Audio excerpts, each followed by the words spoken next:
چې د چام ښځی د هغه دپاره دا د نصیحت خبرې دي او د کمې ښځې چې خاوند دي د هغه هغې دپاره هم د نصیحت خبرې دي چې ښځه خاوند به یو بل سره سینګ ژوند تېروي زمانونو د رسول الله مبارک یو حدیث دی بس هغې ته ګوره اوس نبی علیہ السلام د خاوند متعلق فرمایي وی خیرکم خیرکم لأهله خلق وی پلان کې ښه سړی دی پلان کې سړی ډېر ښه سړی ډېر زبردست سړی نه د حضور پاک مبارک نه تپوس کو چې ښه سړی څوک دی رسول الله مبارک فرمایي خیرکم په تاسو ټولو کې غوره سړی په تاسو ټولو کې ښه سړی خیرکم لأهله چې خپل کور ښځې بچو سره ښي هلکه خبرې مه کوئ پرېږدئ چې کم سړی په خپل کور کې خپلې ښځې سره او بچو سره ښي دا په تاسو کې ښه سړی دی بارخوار سړی ښي یار دوست سره ښه ژوند تېروي چکرې چې کور خفه شي یار دوست ته ویده چیزو مري ته چې کور خفه شي یار دوست ته ویده چیزو چې مړه چکر ولګو نو بارخوار سړی ښه سړی دی او چې کور ته راننوځي نو زمرۍ یې د برېتو نه نیولي ښځې ته غوسه نو حضور پاک فرمایي خیرکم تاسو ټولو کې ښه سړی او بهترین هغه دی خیرکم لأهله چې خپلې ښځې بچو سره ښي وانا خیرکم لأهلی او زه په تاسو ټولو کې د خپل اهل سره ګورې ښیمه رسول الله مبارک د خپلو بیبیانو سره او د خپلو بچو سره د خپلو غلامانو سره او د خپل خاندان سره بهترینه زندگی تیره کړې ده سړي ته داسې وي چې کور ښه ژوند تېر کا چې ښه درې صفت وکړي او زه به یې در یو څو مثاله درکړم یو ځل نبي علیه السلام مبارک اوبه وغوښتې عایشې صدیقې رضی الله تعالی عنها سره جام په لاس کې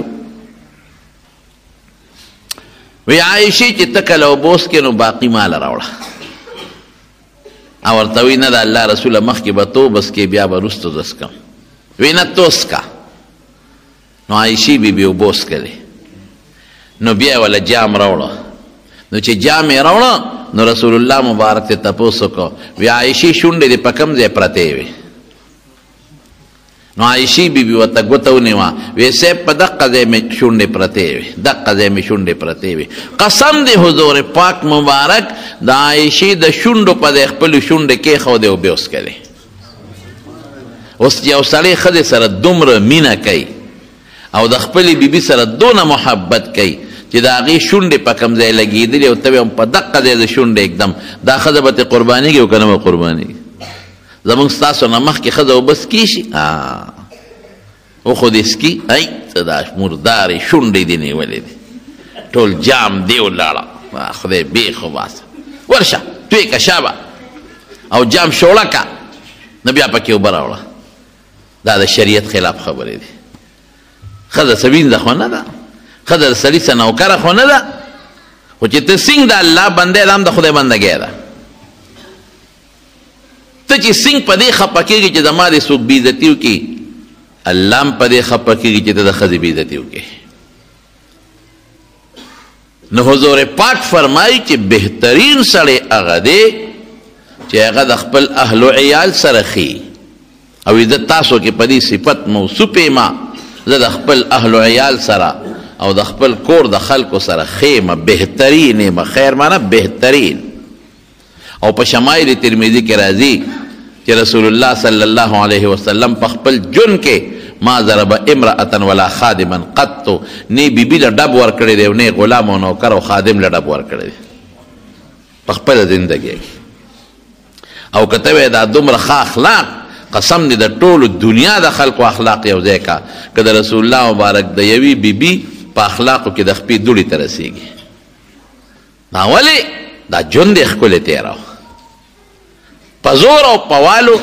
ښځه نشي تابع کولی په مینه به ښځه تابع کې په محبت به ښځه تابع کې زمونږ د دارالعلوم دیوبند یو ډېر لوی عالم یو ډېر لوی مفسر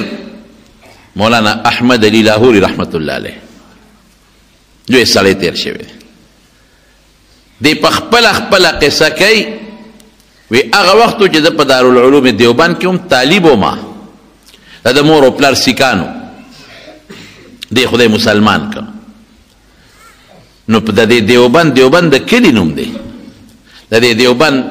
په دې کلی کې یو سیټو مالدار سړی و خو سیټ نیک سړی و لور یې پیغله شوې وه د سیټ لور پیغله شوه نو د لور هم دا خواهش و چې یو عالم سره نکاح وکړم او د سیټ صاحب هم دا خواهش و چې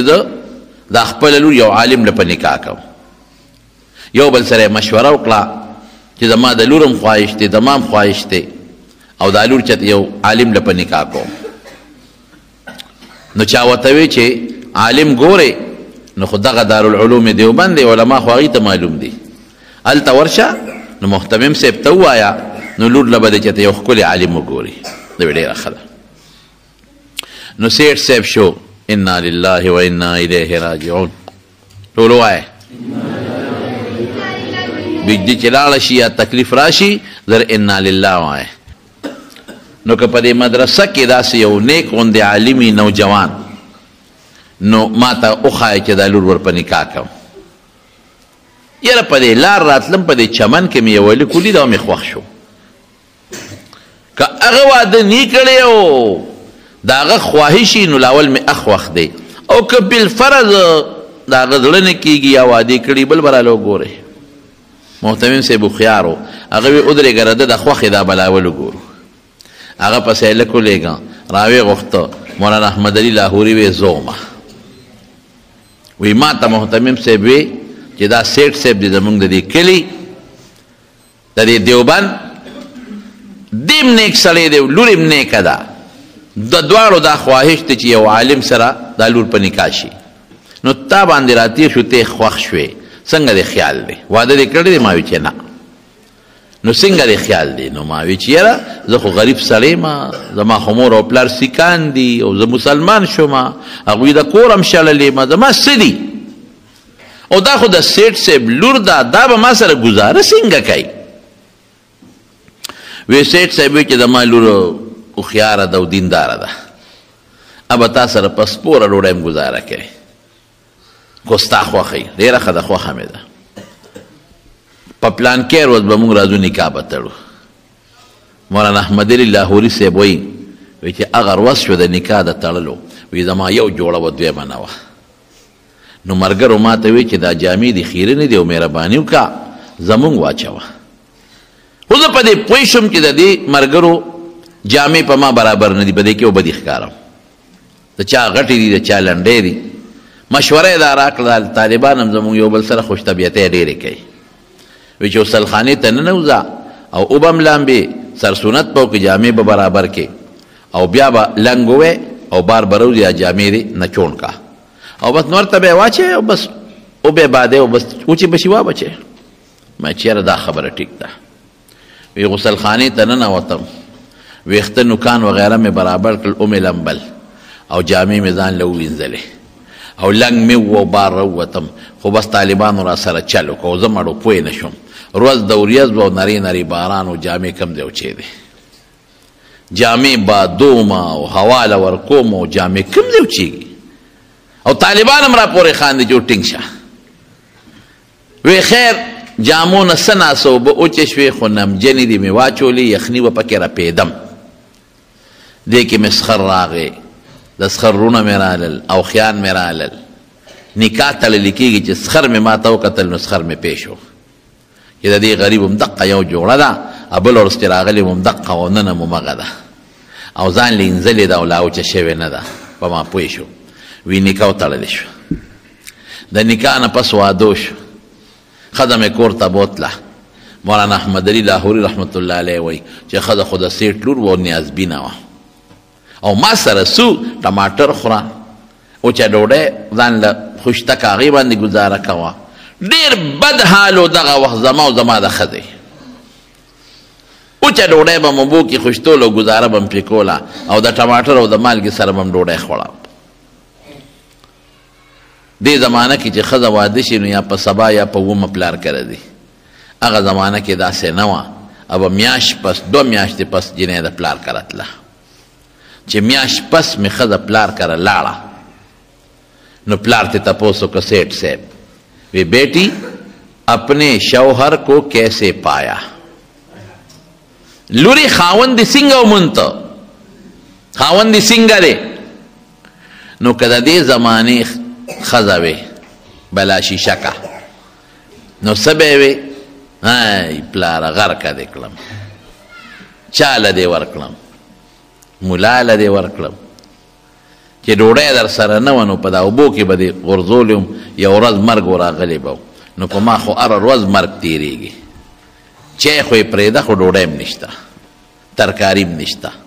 دا چاله دې په نکاح ورکړم؟ تا زما تپوس نه کو، د خاوند تپوس دې زما نه کو. لیکن هغه جینۍ دینداره ده او د مولانا احمد علي لاهوري رحمت الله علیه اخلاق اوس ګوره. تپوس یې ته وکړه چې بیٹی شوهر کو کیسے پایا؟ لورې خاوند دې څنګه ومونته؟ او ورته څه وایي؟ وی بابا وی دنیا کې به مې د جنت خبرې اورېدې چې جنت به راځي او داسې خوشحالي به وي پکې او داسې د زړه سکون به او بنده به پکې ډېر زیات خوشحاله وي. بابا قسم په خدای چې په دنیا کې ماله خدای جنت راکړی دی. او مولانا احمد علی لاہوری رحمت اللہ علیہ لکھی په خپل بیتی کې وی یہ وہ وقت تھا